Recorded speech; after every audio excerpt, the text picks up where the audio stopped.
Chapter 17. Do not bring your family to visit the family of the Shaykh, except to receive their blessings. Dear disciple, be sure not to bring your family to visit the Shaykh's family, unless it is a visit for the sake of receiving blessings from Allah Jalla Jalaluhu. Know that it is not suitable to stay with the Shaykh's family for more than 3 hours at his home, except for visitors from distant countries, who should not exceed 3 days unless there is an exceptional invitation from the Shaykh.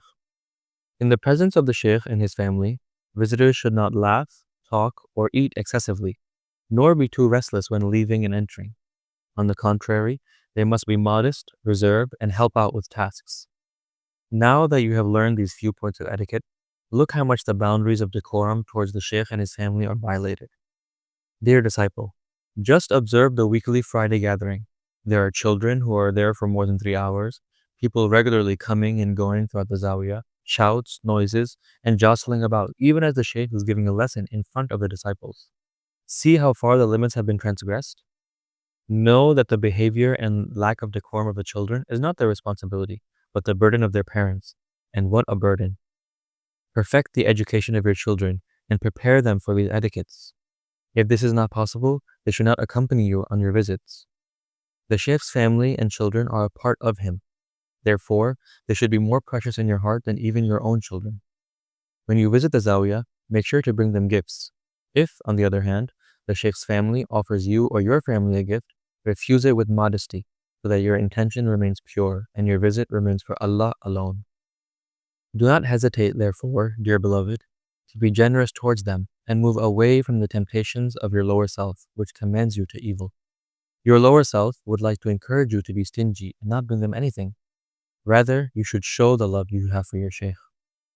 Shaykh Al-Karkari, may Allah be pleased with him, tells us the story of a man who came to him to join the tariqah without detaching himself from his passions and thoughts. He claimed to be sincere and truthful and would always speak about struggling against his nafs. The Shaykh spoke to him about the reality of sincerity, the reality of ikhlas, and what it entails.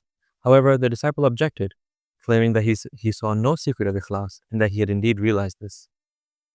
Sidi Mulay Darkawi informed him that he had not detached himself from the darkness that was still within him, and the disciple asked him about the nature of this darkness.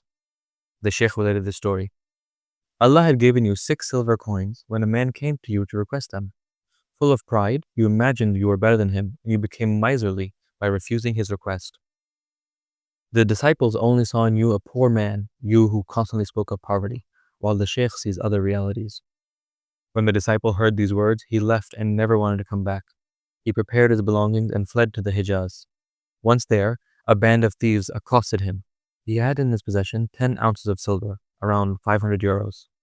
The thieves took all of his money and left. When the disciple returned to the Shaykh, the people knew he was rich and saw him for his hypocrisy. He later disavowed the path of Allah. In this story, there is wisdom. In the path of Allah, if your Lord grants you a blessing, you must proclaim it and not deny it, in accordance with His word. And as for the blessing of thy Lord, proclaim. Surah Duha, verse 11. The disciple mentioned above ended up denying the path and denigrating the disciples. May Allah protect us from that. Unfortunately, these are things that happen very often in the tariqah. We sometimes find ourselves in situations where we want to raise money to organize a siyaha, a spiritual wandering, or a large event like the Mawlid al-Nabawi, and then some say they don't have the means. Don't forget, dear disciple, that the Shaykh knows your state very well. He knows very well who has the means and who does not.